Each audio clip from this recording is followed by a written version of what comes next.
Hello friends, welcome to knowledge for success teaching channel. Friends, Edutoria Bihar Daroga practice set book का set 10 आज हम लोग इस वीडियो में करने वाले हैं। तो फ्रेंड्स, आप लोगों से रिक्वेस्ट है कि अगर आप लोगों ने इससे पहले का सेट अगर नहीं देखा तो प्लीज हमारे चैनल पर विजिट कीजिए, प्लेलिस्ट बना हुआ है। तो चलिए फ्रेंड्स, बिना किसी देरी के वीडियो शुरू करते हैं। बढ़ते हैं पहले प्रश्न की ओर। पहला प्रश्न है आपका, मगध के किस राजा ने महाजनपद काल में अवंती तथा वत्स पर अधिकार कर उसे मगध साम्राज्य में मिला लिया था? तो ये दोस्तों किसने मिलाया था? शिशुनाग ने मिलाया था। ऑप्शन नंबर सी यहाँ पर राइट आंसर हो जाएगा। शिशुनाग ने हर्यंक वंश के अंतिम शासक नागदशक को सत्ता से हटाकर मगध पर नागवंश की नींव रखी थी। शिशुनाग ने ही अवंती तथा वत्स पर अधिकार कर उसे मगध साम्राज्य में मिला लिया था।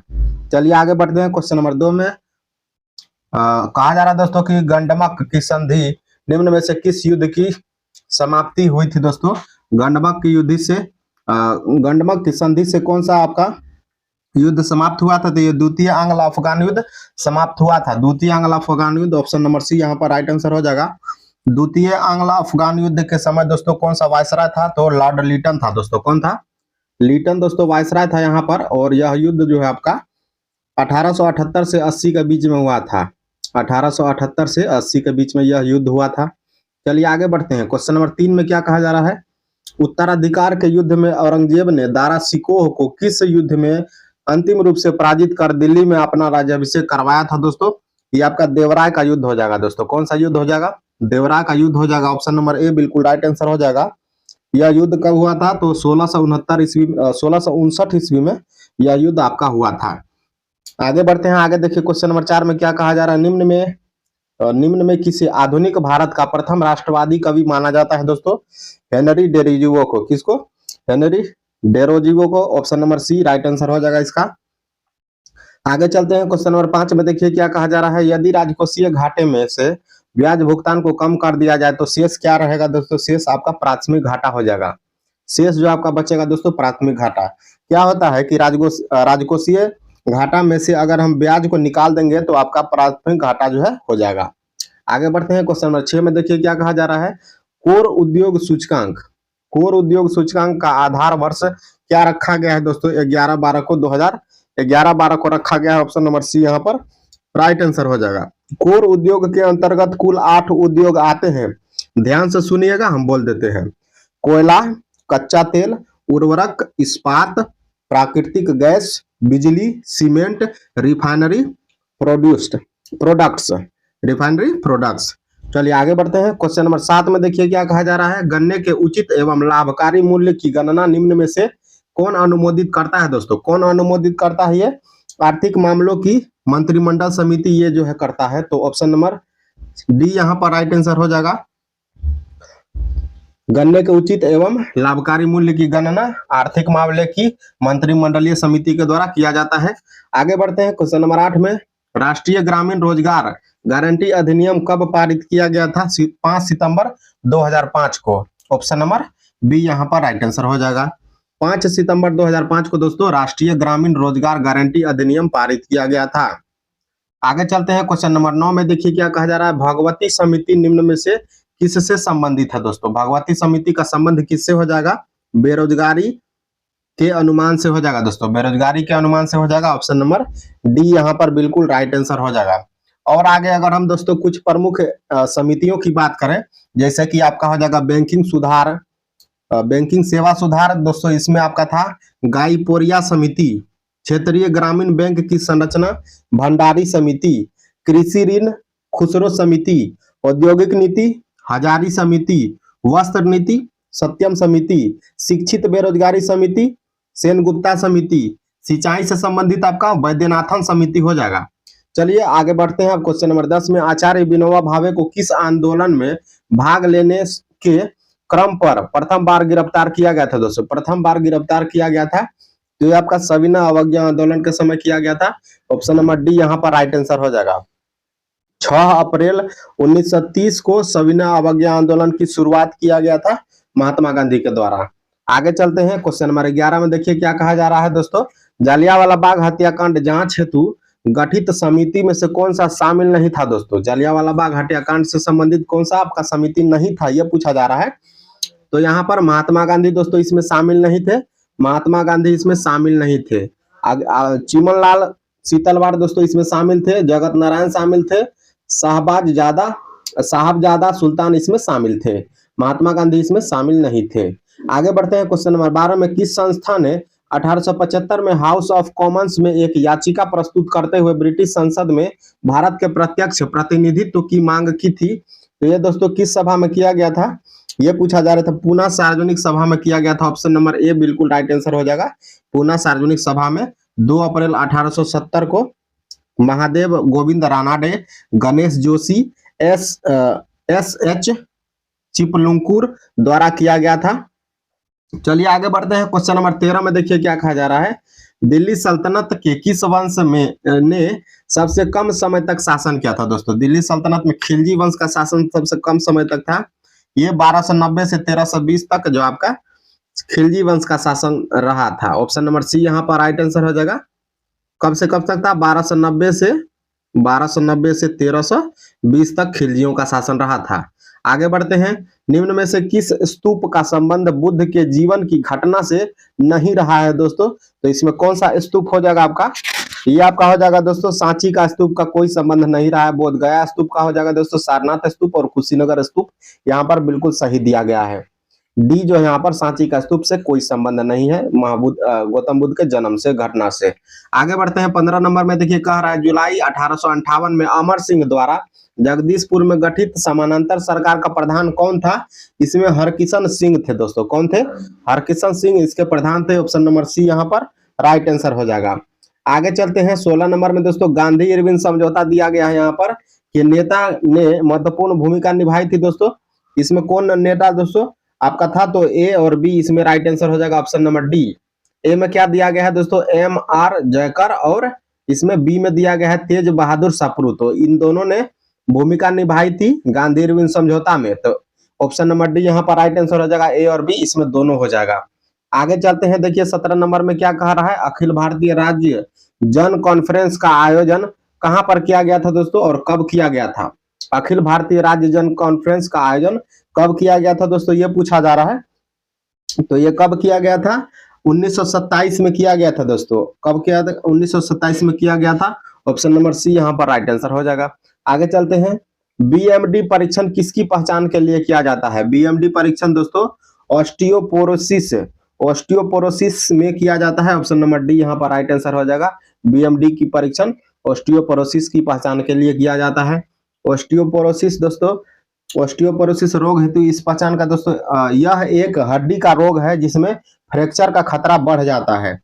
यह एक हड्डी का रोग है दोस्तों, इसमें फ्रैक्चर का खतरा बढ़ जाता है। बीएमडी मतलब क्या होता है दोस्तों? Bone mineral density. आगे चलते हैं, क्वेश्चन नंबर 19 में कह रहा है दोस्तों, आर्थिक एवं सामाजिक परिषद के सदस्यों का कार्यकाल कितने वर्षों का होता है? 3 वर्षों का होता है। कितने वर्षों का होता है? 3 वर्षों का होता है आर्थिक एवं सामाजिक परिषद के सदस्यों का कार्यकाल। आगे चलते हैं, क्वेश्चन नंबर 20 में देखिए क्या कह रहा है, रेड क्रॉस को किस वर्ष शांति का नोबेल पुरस्कार से सम्मानित नहीं किया गया था? दोस्तों ये पूछ रहा है, सम्मानित नहीं किया गया था रेड क्रॉस को, ये पूछ रहा है। तो 1997 में 1972 में नहीं किया गया था।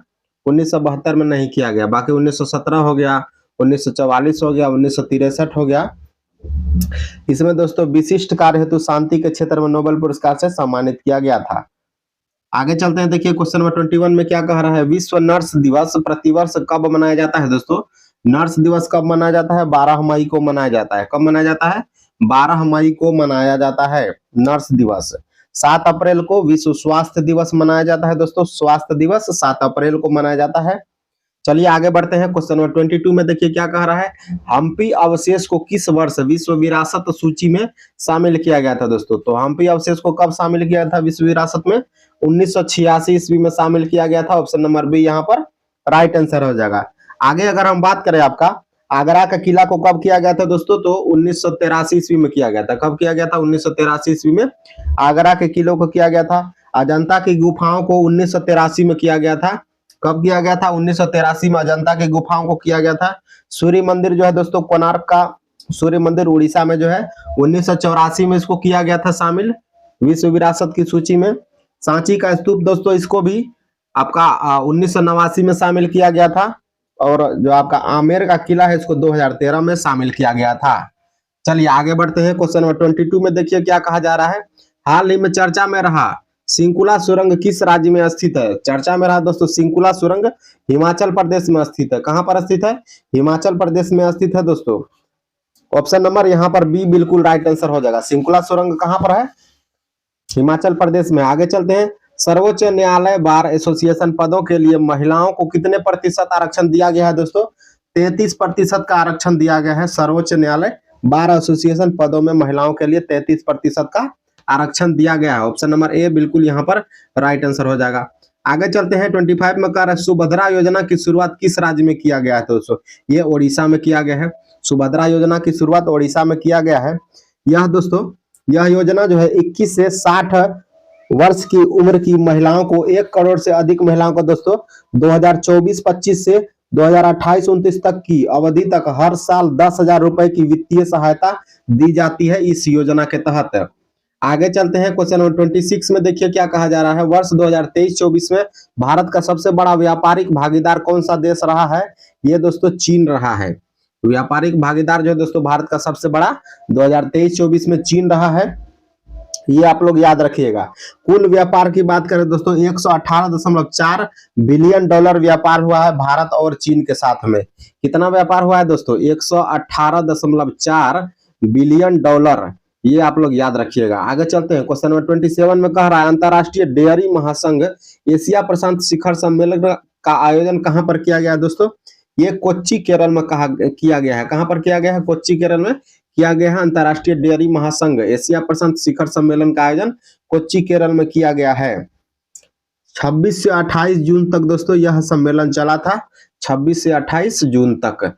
आगे चलते हैं। ओणम उत्सव किस राज्य में मनाया जाता है दोस्तों? ओणम उत्सव जो है आपका केरल में मनाया जाता है। यह 10 दिनों तक चलने वाला एक त्योहार है। कहां पर मनाया जाता है? केरल में मनाया जाता है। आगे चलते हैं। 29 में देखिए क्या कहा जा रहा है। कपिल परमार ने पेरिस पैरालंपिक में कांस्य पदक जीता है दोस्तों। उसका पूछा जा रहा है किस खेल से संबंध है? तो जूडो से संबंधित ये हो जाएंगे कपिल परमार। पैरालंपिक में आपका पेरिस पैरालंपिक में कांस्य पदक इन्होंने जीता है। आगे चलते हैं। 13 नंबर में कह रहा है 30 में हाल ही में यूनेस्को के memory of the world Asia प्रशांत क्षेत्रीय रजिस्टर में 3 भारतीय युवकों को शामिल किया गया। इसमें से कौन सा युवक दोस्तों नहीं है? इसमें से दोस्तों मुद्रा राक्षस जो है, मुद्रा राक्षस भारतीय पुस्तक इसमें शामिल नहीं है। मुद्रा राक्षस इसमें शामिल नहीं है। बी गलत हो जाएगा। रामचरितमानस शामिल है, पंचतंत्र शामिल है दोस्तों और सहृदय लोकन इसमें शामिल है। तो यहाँ पर दोस्तों क्या कहा जा रहा था? मेमोरी ऑफ वर्ल्ड एशिया प्रशांत क्षेत्रीय रजिस्टर में 3 भारतीय पुस्तकों को शामिल किया गया है। इसमें मुद्रा राक्षस शामिल नहीं है, पंचतंत्र शामिल है, रामचरितमानस शामिल है, सहृदय लोकन शामिल है। आगे चलते हैं। क्वेश्चन नंबर 31 में देखिए क्या कहा जा रहा है। किस आईआईटी ने पानी को आर्सेनिक और धातु आयनों को हटाने के लिए अमृत नामक एक तकनीक विकसित किया है दोस्तों? तो ये दोस्तों किसने किया है? हिमाचल प्रदेश से, सॉरी इसका राइट आंसर क्या हो जाएगा आपका? आईआईटी मद्रास ने किया है। किसने किया है? आईआईटी मद्रास ने किया है। ऑप्शन नंबर ए यहाँ पर बिल्कुल राइट आंसर हो जाएगा दोस्तों। आईआईटी मद्रास ने पानी से आर्सेनिक और धातु आयनों को हटाने के लिए अमृत नामक एक तकनीक की विकसित किया है। आगे चलते हैं। 32 में कहा जा रहा है बिहार राज्य सूचना आयुक्त के रूप में किसे नियुक्त किया गया है दोस्तों? प्रकाश कुमार को नियुक्त किया गया है। प्रकाश कुमार को बिहार राज्य सूचना आयुक्त के रूप में नियुक्त किया गया है, प्रकाश कुमार को। आगे चलते हैं। 33 में कहा जा रहा है रेमन मैग्सेसे पुरस्कार 2024 में कितने लोगों को दिया गया है दोस्तों? कुल 5 लोगों को रेमन मैग्सेसे पुरस्कार दोस्तों दिया गया है। कुल 5 लोगों को दिया गया है दोस्तों। 2024 में यह पुरस्कार 4 व्यक्तियों तथा एक संगठन को दिया गया था। अगर हम इसकी बात करें दोस्तों मियाजाकी हकायो जापान के थे दोस्तों, इनको मिला है। कर्मा फुंटसो भूटान के थे, इनको मिला है। गुयेन थ्री फुओंग इसको वियतनाम के रहने वाले थे, इसको मिला है। फरवीजा फरहान इंडोनेशिया की है, इसको भी मिला है। ग्रामीण डॉक्टर्स मूवमेंट जो आपका एक संगठन है दोस्तों, इसको भी मिला है। ये थाईलैंड का संगठन है, इसको भी मिला है। आगे चलते हैं। आगे देखिए क्वेश्चन नंबर 34 में क्या कहा जा रहा है। राष्ट्रीय पोषण माह किस महीने ने मनाया जाता है दोस्तों? किस महीने में मनाया जाता है। यहाँ पर प्रिंटिंग मिस्टेक है थोड़ा सा। राष्ट्रीय पोषण माह किस महीने में मनाया जाता है? सितंबर में। 1 से 30 सितंबर को मनाया जाता है दोस्तों। राष्ट्रीय पोषण माह 1 से 30 सितंबर 1 से 30 सितंबर तक मनाया जाता है। हर महीने में हर साल में राष्ट्रीय पोषण माह मनाया जाता है। आगे चलते हैं 35 में कह रहा है राष्ट्रपति द्रौपदी मुर्मू ने विश्व शांति बुद्ध विहार का उद्घाटन किस राज्य में किया है दोस्तों? महाराष्ट्र में किया है। कहां पर किया है? महाराष्ट्र में राष्ट्रपति द्रौपदी मुर्मू ने लातूर जिले के उदयगिर में विश्व शांति बुद्ध विहार का उद्घाटन किया है। आगे चलते हैं 36 में पेरिस ओलंपिक में भारतीय पहलवान निवेश जो आपका पहलवान आपका विनेश फोगाट को कितने किलोग्राम प्रतिस्पर्धा से बाहर कर दिया गया था दोस्तों? 50 किलोग्राम से बाहर कर दिया गया था। इसमें दोस्तों 100 ग्राम वजन इसका अधिक हो गया था, जिस कारण से इसको आपका अयोग्य घोषित कर दिया गया था विनेश फोगाट को। इसका संबंध किस राज्य से है? ये दोस्तों हरियाणा की रहने वाली है। कहाँ की रहने वाली है? हरियाणा की रहने वाली है। आगे चलते हैं 37 में भारत चीन सीमा मामलों पर परामर्श और समन्वय के लिए कार्यतंत्र जो आपका दोस्तों WMCC की 31वीं बैठक दोस्तों 2024 में कहां पर की गई थी? ये आपका बीजिंग में किया गया था दोस्तों। कहां पर किया गया था? बीजिंग में किया गया था। ऑप्शन नंबर डी यहां पर राइट आंसर हो जाएगा। आगे चलते हैं 38 में कह रहा है दोस्तों भारत का पहला स्वदेशी रूप से विकसित प्रदूषण नियंत्रण पोत का नाम क्या है, जिसे हाल ही में लॉन्च किया गया है दोस्तों? समुद्र ताप हो जाएगा दोस्तों। क्या हो जाएगा? समुद्र प्रताप। ऑप्शन नंबर डी यहां पर राइट आंसर हो जाएगा। 29 अगस्त 2024 को गोवा में इसको लॉन्च किया गया था। यह गोवा शिपयार्ड लिमिटेड द्वारा निर्मित किया गया है। आगे चलते हैं 39 में कह रहा है भारत का 13वां प्रमुख बंदरगाह कौन सा बन गया है दोस्तों? तो ये आपका हो जाएगा बधावन हो जाएगा। क्या हो जाएगा? बधावन जो है भारत का 13वां नवीनतम बंदरगाह बधावन हो जाएगा। ये महाराष्ट्र में स्थित है। कहां पर है दोस्तों? महाराष्ट्र में ही हो जाएगा। भारत का 13वां प्रमुख बंदरगाह बन गया है बधावन बंदरगाह। आगे चलते हैं 40 नंबर में कह रहा है राष्ट्रीय मानवाधिकार आयोग के नए अध्यक्ष कौन बन गए हैं दोस्तों? ये बन गए हैं V Rama Subramaniam. Option number A right answer हो जाएगा। राष्ट्रीय मानवाधिकार के अध्यक्ष बन गए हैं। आगे चलते हैं 41 में हाल ही में प्रसिद्ध तबला वादक दोस्तों जाकिर हुसैन का निधन हो गया है। इन्हें किस वर्ष में भारत सरकार द्वारा पद्म भूषण सम्मान से सम्मानित किया गया था? 2002 में दिया गया था। कब दिया गया था? 2002 में दिया गया था। ऑप्शन नंबर सी यहाँ पर बिल्कुल राइट आंसर हो जाएगा दोस्तों। 1988 में पद्मश्री से सम्मानित किया गया था और 2023 में दोस्तों इनको पद्म विभूषण से सम्मानित किया गया है। आगे चलते हैं, देखिए क्वेश्चन नंबर 42 में क्या कह रहा है हाल ही में किस राज्य की विधानसभा ने बाल विवाह निषेध विधेयक 2024 पारित किया है, जिसमें महिलाओं के लिए विवाह की न्यूनतम उम्र 18 वर्ष से बढ़ाकर 21 वर्ष कर दी गई है। दोस्तों ये किस राज्य ने किया है? हिमाचल प्रदेश ने किया है। किसने किया है? हिमाचल प्रदेश ने किया है। ऑप्शन नंबर बी बिल्कुल राइट आंसर हो जाएगा। आगे चलते हैं 43 में कह रहा है दोस्तों निम्नलिखित में से कौन सा तत्सम का उदाहरण है? तत्सम का उदाहरण पूछा जा रहा है दोस्तों। इसमें मत्स्य जो दिया गया है मत्स्य, ये तत्सम का उदाहरण हो जाएगा। आगे चलते हैं 44 नंबर में कह रहा है दोस्तों उपकार शब्द में कौन सा उपसर्ग है? उपसर्ग दोस्तों किसी भी शब्द के आगे लगने वाला शब्द जो आपका उपसर्ग कहलाता है और किसी शब्द के पीछे लगने वाला शब्द प्रत्यय कहलाता है। तो उपकार का आप लोग संधि विच्छेद कीजिए। उपकार का संधि विच्छेद कीजिए तो उप जोड़ कार हो जाएगा। क्या हो जाएगा दोस्तों? उप जोड़ कार हो जाएगा यहाँ पर। तो इसमें उप जो है दोस्तों ये आपका उपसर्ग हो जाएगा। ऑप्शन नंबर डी जो है यहाँ पर बिल्कुल राइट आंसर हो जाएगा। चलिए आगे बढ़ते हैं। आगे देखिए 45 में क्या कहा जा रहा है निम्न में से कौन सा शब्द प्रश्नवाचक सर्वनाम है? प्रश्नवाचक सर्वनाम इसमें कौन हो जाएगा दोस्तों? कौन सा हो जाएगा? कौन यहाँ पर प्रश्नवाचक सर्वनाम हो जाएगा। आगे चलते हैं 46 में धर्म शब्द का विशेषण निम्न में से क्या हो जाएगा? धर्म शब्द का विशेषण दोस्तों धार्मिक हो जाएगा। क्या हो जाएगा? धार्मिक धर्म का विशेषण हो जाएगा। 47 में देखिए कपाल कुंडला पुस्तक के लेखक कौन हो जाएंगे दोस्तों? कपाल कुंडला पुस्तक के लेखक हैं Bankim Chandra Chatterjee. Option number D बिल्कुल राइट आंसर हो जाएगा।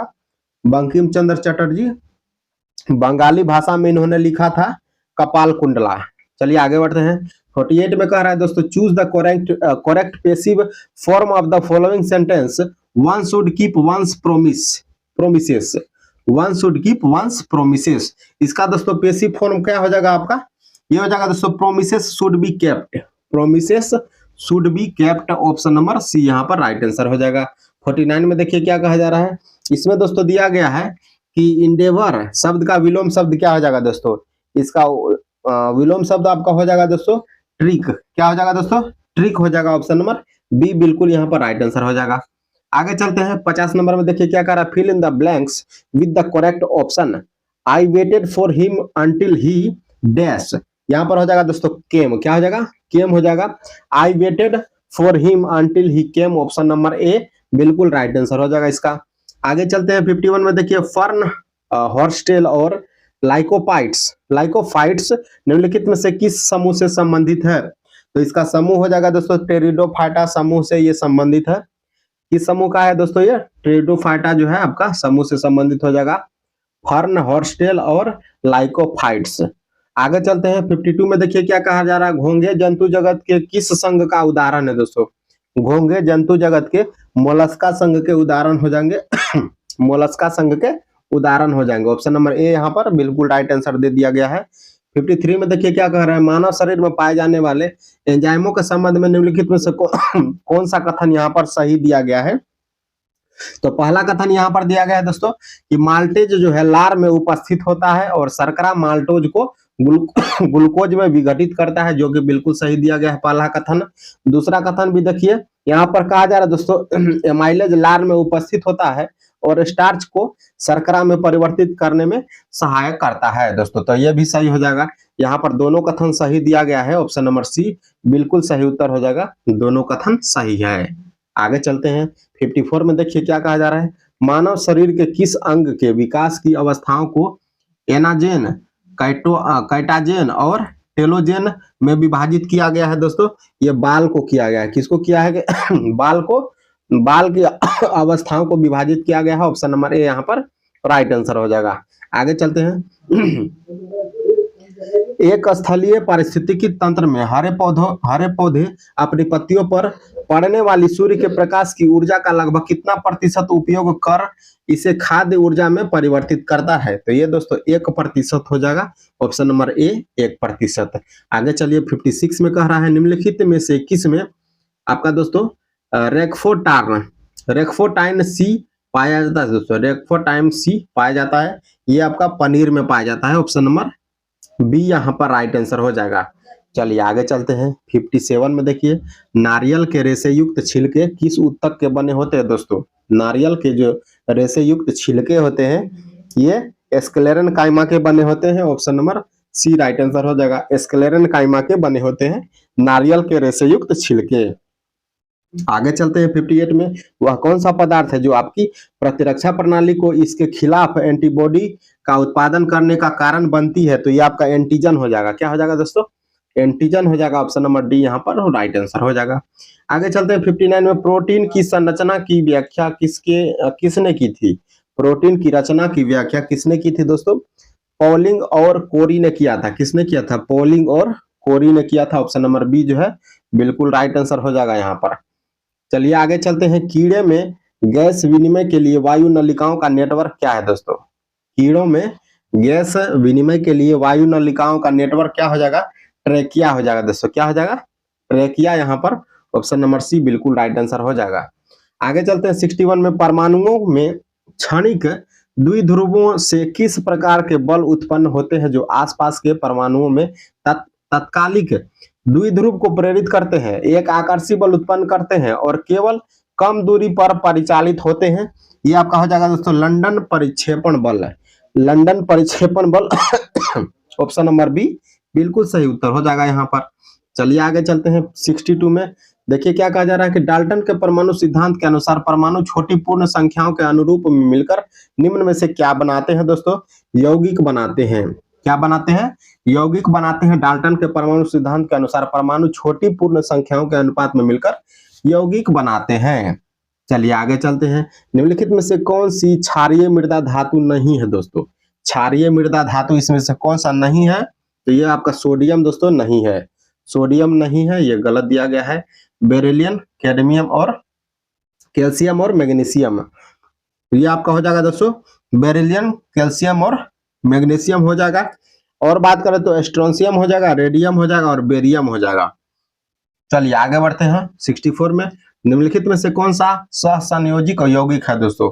सहसंयोजक यौगिक हो जाएगा इसमें हाइड्रोजन क्लोराइड। क्या हो जाएगा? Hydrogen chloride.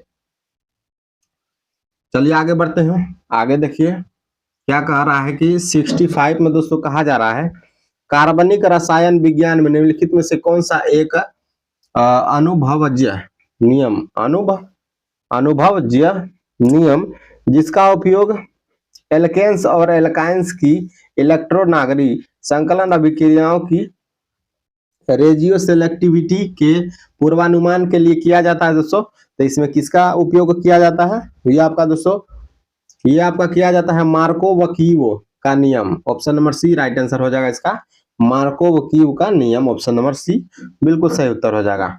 चलिए आगे चलते हैं। 66 में कह रहा है निम्नलिखित में से उस विकल्प का चयन कीजिए जो लेड नाइट्रेट की अपघटक अभिक्रिया का उत्पाद नहीं है। तो लेड नाइट्रेट की अपघटक अभिक्रिया का उत्पाद दोस्तों इसमें से क्या नहीं होगा? इसमें नाइट्रोजन नहीं होगा दोस्तों। क्या नहीं होगा? नाइट्रोजन नहीं होगा। नाइट्रोजन जो है गलत दिया गया है, ऑक्सीजन हो जाएगा, नाइट्रोजन डाइऑक्साइड हो जाएगा और लेड ऑक्साइड हो जाएगा। तो इसका दोस्तों क्या होता है 2Pb होल NO3 का होल 2। इसको जब हम लोग दोस्तों अभिक्रिया करेंगे जब, तो इसमें क्या बनेगा? इसमें आपका दोस्तों 2PbO बनेगा जिसको लेड ऑक्साइड कहा जाता है दोस्तों। और क्या बनेगा इसमें? इसमें नाइट्रोजन डाइऑक्साइड बनेगा 4NO2 और क्या बनेगा इसमें? ऑक्सीजन बनेगा O2 बनेगा। तो यही यहाँ पर कहा जा रहा था। आगे चलते हैं 67 में दूध में अशुद्धियों को अलग करने के लिए निम्नलिखित में से किस तकनीक का उपयोग किया जाता है दोस्तों? इसमें किस तकनीक का उपयोग किया जाता है? स्तंभ क्रोमेटोग्राफी को किया जाता है दोस्तों। स्तंभ क्रोमेटोग्राफी का उपयोग किया जाता है दूध की अशुद्धियों को अलग करने के लिए। चलिए आगे बढ़ते हैं। क्वेश्चन नंबर 68 में देखिए क्या कहा जा रहा है। निम्नलिखित में से कौन सा अवसादी खनिज जिसे सभी लोग लवण के रूप में जानते हैं दोस्तों, आमतौर पर ऐसे शुष्क जलवायु में बनता है जहां समुद्र का पानी वाष्पित हो जाता है। तो ये दोस्तों हेलाइट हो जाएगा। क्या हो जाएगा? हेलाइट हो जाएगा। हेलाइट आमतौर पर सेंधा नमक के रूप में जाना जाता है। हेलाइट जो है आमतौर पर सेंधा नमक के रूप में जाना जाता है। ऑप्शन नंबर डी यहाँ पर राइट आंसर हो जाएगा।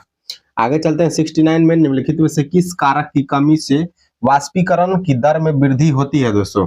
तो आर्द्रता की कमी से होती है। किसकी कमी से होती है? आर्द्रता की कमी से वाष्पीकरण की दर में वृद्धि होती है। आगे चलते हैं 70 नंबर में देखिए कह रहा है निम्नलिखित में से किसका आयाम रैखिक संवेग के समान है दोस्तों? रैखिक संवेग के समान है किसका आयाम? ये आवेग हो जाएगा दोस्तों। किसका? आवेग का आयाम जो है रैखिक संवेग के समान होता है। चलिए आगे बढ़ते हैं। 71 में देखिए क्या कहा जा रहा है। विद्युत चुंबकीय प्रेरणा की खोज तथा समझ निम्न में से किसके द्वारा किए गए प्रयासों की विस्तृत श्रृंखला पर आधारित है? तो ये आपका हो जाएगा दोस्तों फैराडे तथा हेनरी।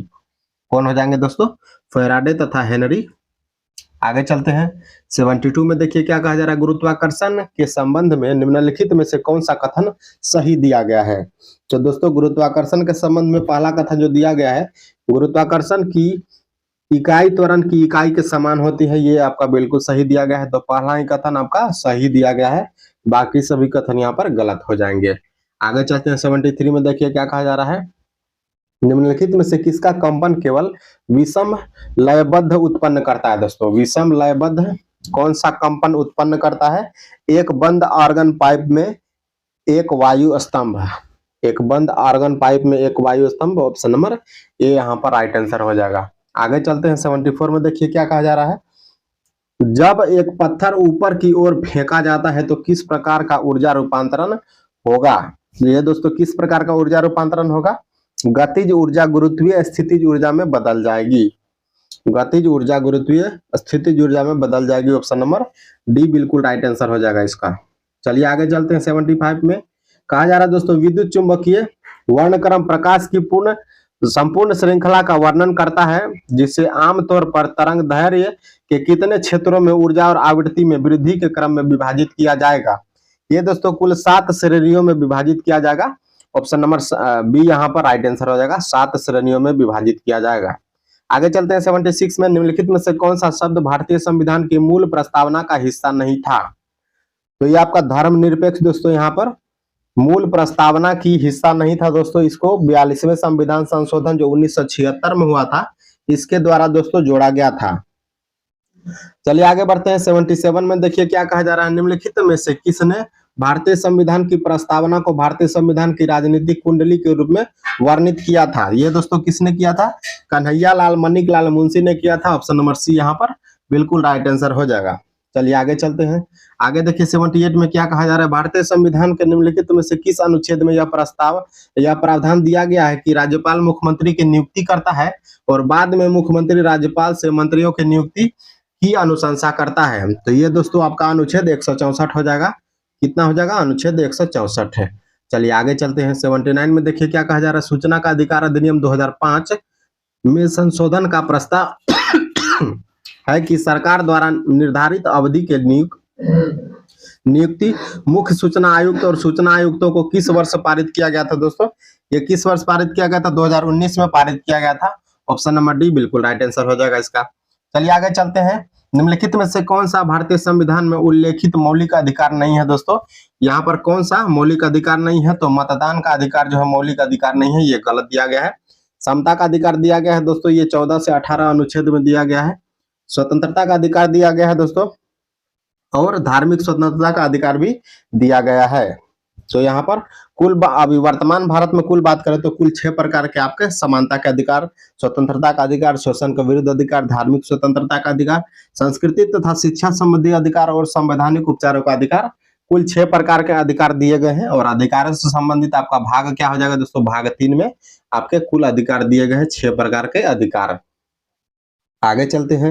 81 में देखिए क्या कहा जा रहा है, रंगराजन समिति निम्नलिखित में से किससे संबंधित है? दोस्तों ये आपका किससे संबंधित हो जाएगा? गरीबी का आकलन करने के लिए रंगराजन समिति आपका संबंधित है। ऑप्शन नंबर डी बिल्कुल राइट आंसर हो जाएगा। आगे चलते हैं। 82 में सोनम भारत में लोकसभा चुनाव लड़ना चाहती है, वह अधिकतम कितने निर्वाचन क्षेत्रों से चुनाव लड़ सकती है? तो ये दोस्तों 2 निर्वाचन क्षेत्रों से चुनाव लड़ सकती है। ऑप्शन नंबर ए यहाँ पर राइट आंसर हो जाएगा। लोकसभा चुनाव कोई भी 2 निर्वाचन क्षेत्रों से लड़ सकता है। ऑप्शन नंबर ए यहाँ पर बिल्कुल राइट आंसर हो जाएगा। चलिए आगे चलते हैं। क्वेश्चन नंबर 83 में देखिए क्या कहा जा रहा है, संसद में विपक्ष के नेताओं के वेतन और भत्ते संसद द्वारा पहली बार किस वर्ष पारित अधिनियम द्वारा किया गया था? दोस्तों ये आपका 1977 के अधिनियम द्वारा पारित किया गया था। ऑप्शन नंबर सी यहाँ पर राइट आंसर हो जाएगा। आगे चलते हैं। क्वेश्चन नंबर 84 में देखिए कहा जा रहा है, भारत के राष्ट्रपति संसद सदस्यों की निरर्हता के प्रश्न पर किसके परामर्श से निर्णय लेते हैं? दोस्तों तो भारत के निर्वाचन आयोग से दोस्तों ये आपका निर्णय लेते हैं। ऑप्शन नंबर डी यहाँ पर बिल्कुल राइट आंसर हो जाएगा। चलिए आगे चलते हैं। 85 में देखिए कहा जा रहा है कि भारतीय न्यायिक प्रणाली में PIL का अर्थ क्या है? दोस्तों PIL का अर्थ पूछा जा रहा है यहाँ पर। PIL का अर्थ होता है दोस्तों public interest litigation. Public interest litigation. Option number ए यहाँ पर बिल्कुल राइट आंसर हो जाएगा। Option number a public interest litigation. आगे चलते हैं। 86 में देखिए क्या कहा जा रहा है, निम्नलिखित में से कौन सा भूस्खलन की व्यापक अल्पीकरण तकनीक नहीं है? दोस्तों भूस्खलन की व्यापक अल्पीकरण तकनीक कौन सा नहीं है, ये पूछा जा रहा है। तो पहला कहा जा रहा है दोस्तों भूमि को फिसलने से रोकने के लिए प्रतिधारण दीवार निर्माण करना, यह बिल्कुल सही दिया गया है। सतही जल निकासी नियंत्रण, बारिश के पानी और झरने के प्रवाह के साथ भूस्खलन की गति को नियंत्रित करने का काम करना, यह भी सही दिया गया है। भूस्खलन की संभावना वाले क्षेत्रों का पता लगाने के लिए खतरा मानचित्रण करना, यह भी सही दिया गया है। भूस्खलन को रोकने के लिए वनस्पति आवरण की कमी करना, यह दोस्तों गलत हो जाएगा। वृद्धि करना होता है दोस्तों, वनस्पति आवरण की वृद्धि करना होता है जिससे कि भूस्खलन आपका कम हो। तो ये यहाँ पर गलत दिया गया था। आगे चलते हैं। 87 में देखिए क्या कहा जा रहा है, निम्नलिखित में से कौन सा पुराने कुओं के सूखने में योगदान देने का प्राथमिक कारण होता है? दोस्तों पुराने कुओं के सूखने में योगदान देने वाला प्राथमिक कारक कौन सा आ जाएगा? दोस्तों आसपास के इलाकों में काफी संख्या में बोरिंग पंप लगा दिए गए हो, यही दोस्तों इसका मेन रीजन हो जाएगा जिसके कारण पुराने कुएं सूख जाते हैं। आगे चलते हैं। 88 में करेवा का निर्माण किस क्षेत्र में पाया जाता है? दोस्तों करेवा का निर्माण जो आपका कश्मीरी हिमालय क्षेत्र में पाया जाता है। कश्मीर हिमालय क्षेत्र में पाया जाएगा। ऑप्शन नंबर बी यहाँ पर बिल्कुल राइट आंसर हो जाएगा। ऊंची पठारी भूमि में दोस्तों आपका करेवा होता है। आगे चलते हैं। 89 में देखिए क्या कहा जा रहा है, 2011 के जनगणना के अनुसार भारत की अशोधित मृत्यु दर क्या है? दोस्तों 2011 के जनगणना के अनुसार भारत की अशोधित मृत्यु दर कितना है? 7.1% है। कितना है? 7.1% है। आगे चलते हैं, क्वेश्चन नंबर 90 में कह रहा है Tata iron and steel company TISCO किस वर्ष स्टील का उत्पादन शुरू किया था? दोस्तों 2012 में स्टील का उत्पादन टिस्को शुरू किया था। ऑप्शन नंबर ए यहाँ पर बिल्कुल राइट आंसर है। इसकी स्थापना कब हुई थी दोस्तों टिस्को की? इसकी स्थापना जो है 1907 में हुई थी। 1907 में हुई थी और 1912 में इसने स्टील का उत्पादन जो है शुरू कर दिया था। आगे चलते हैं, क्वेश्चन नंबर 91 में देखिए क्या कहा जा रहा है। पश्चिमी घाट की पहाड़ियों में प्रायः औसत तापमान कितना होता है? दोस्तों 25 डिग्री से कम होता है। पश्चिमी घाट के पहाड़ियों में 25 डिग्री से कम का तापमान आपका हमेशा रहता है। पश्चिमी घाट में कौन कौन से राज्य दोस्तों आपके आ जाएंगे? गुजरात, महाराष्ट्र, गोवा, कर्नाटक, तमिलनाडु और केरल। चलिए एक बार इसको देखते हैं मैप की सहायता से।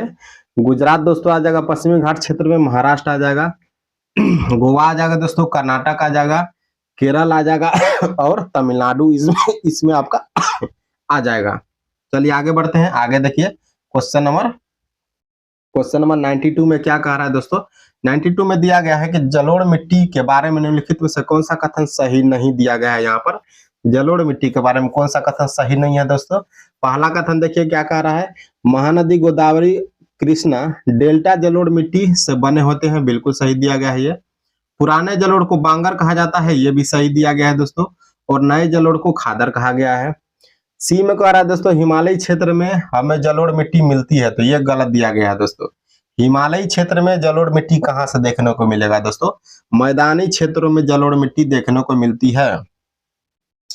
डी में देखिए कह रहा है कि उत्तरी मैदान जलोढ़ मिट्टी के बने होते हैं, बिल्कुल सही दिया गया है दोस्तों। उत्तरी मैदान जो आपका भारत का मैदान जो है, बिहार, यूपी का, पश्चिम बंगाल का एरिया, ये जलोढ़ मिट्टी से बने हुए हैं। आगे देखिए 93 में क्या कह रहा है, निम्नलिखित में से कौन सी दुनिया का सबसे ऊंची नौगम्य झील है? दोस्तों नौगम्य झील पूछा जा रहा है, दुनिया की सबसे ऊंची नौगम्य झील क्या हो जाएगा? टीटीकाका झील हो जाएगा दोस्तों, टीटीकाका झील हो जाएगा। इसका ऊंचाई कितना है? समुद्र तल से 3810 मीटर ऊंचा है दोस्तों। कितना ऊंचा है ये? 3810 मीटर ऊंचा है दोस्तों ये आपका।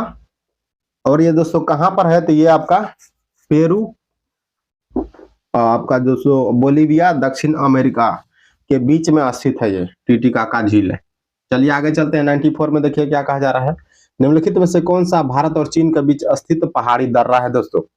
तो ये आपका काराकोरम दर्रा जो है दोस्तों, भारत और चीन के बीच में आपका पहाड़ी दर्रा हो जाएगा, काराकोरम दर्रा। 95 में देखिए क्या कहा जा रहा है, चंद्रमा पृथ्वी का एक चक्कर पूरा करने के साथ ही अपनी धुरी पर डैश चक्कर पूरा कर लेता है दोस्तों। तो कुल एक चक्कर पूरा कर लेता है। पृथ्वी का एक चक्कर पूरा कर लेता है। ऑप्शन नंबर ए यहाँ पर राइट आंसर होगा। चंद्रमा जो दोस्तों पृथ्वी का एक चक्कर लगाते लगाते चंद्रमा जो है आपका पृथ्वी का एक चक्कर लगाते लगाते अपनी धुरी पर भी एक चक्कर लगा लेता है। चलिए आगे बढ़ते हैं। आगे देखिए क्वेश्चन नंबर 96 में क्या कह रहा है। 96 में दोस्तों दिया गया है कि वह छोटी से छोटी संख्या ज्ञात कीजिए जो 12, 15, 20 से पूर्ण विभाज्य और पूर्ण वर्ग भी हो। तो वो कौन सी संख्या हो जाएगी दोस्तों? ये आपका 900 हो जाएगा दोस्तों। 900 जो है 900 आपका पूर्ण विभाज्य हो जाएगा दोस्तों 12, 15 और 20 से, और पूर्ण वर्ग भी है दोस्तों 900। चलिए आगे चलते हैं क्वेश्चन नंबर 97 में। दोस्तों यहाँ पर दिया गया है अब्सेंटी शब्द अब्सेंटी के अक्षरों को भिन्न भिन्न कितने तरीकों से व्यक्त किया जा सकता है दोस्तों? तो ये कुल जो है आपका 6720 6720 बार दोस्तों भिन्न भिन्न तरीके से हम लोग अब्सेंटी को लिख सकते हैं, अलग अलग शब्द बनाकर। चलिए आगे देखिए 98 में क्या कहा जा रहा है, यदि कोई धन साधारण ब्याज की दर से 20 वर्षों में दोगुना हो जाता है तो वह कितने वर्षों में 4 गुना हो जाएगा दोस्तों? 60 वर्षों में 4 गुना हो जाएगा। कितने वर्षों में 4 गुना हो जाएगा? 60 वर्षों में 4 गुना हो जाएगा। 99 में देखिए कह रहा है कि किसी वस्तु के क्रय मूल्य पर 20% का लाभ विक्रय मूल्य पर कितने प्रतिशत के लाभ के समान हो जाएगा दोस्तों? 16.2/3% लाभ प्रतिशत के बराबर आपका हो जाएगा। चलिए आगे बढ़ते हैं। आज का अंतिम प्रश्न है ये, क्वेश्चन नंबर 100 पे आ चुके हैं हम लोग। एक की कार्य क्षमता बी की कार्य क्षमता की 3 गुनी है, अतः किसी कार्य को करने में बी से 60 दिन कम लगता है दोस्तों। दोनों मिलकर इस कार्य को कितने समय में पूरा कर लेंगे? 22.5 दिन में दोस्तों, 22.5 दिन में पूरा कर लेंगे। ऑप्शन नंबर सी यहाँ पर राइट आंसर हो जाएगा। तो फ्रेंड्स यहाँ पर आपका एडुटेरिया बिहार दरोगा प्रैक्टिस सेट बुक का सेट 10 यहाँ पर खत्म होता है। आपको कैसा लगा ये वीडियो कमेंट करके बताइएगा और अपने दोस्तों के साथ शेयर भी कर दीजिएगा। दोस्तों आपसे रिक्वेस्ट है कि अगर आपने इससे पहले का सेट अगर नहीं देखा है तो प्लीज हमारे चैनल पर विजिट कीजिए, सारा प्लेलिस्ट बना हुआ है, वहां पर जाकर आप लोग देखिए। तो मिलते हैं अगले सेट में, तब तक के लिए जय हिंद, धन्यवाद।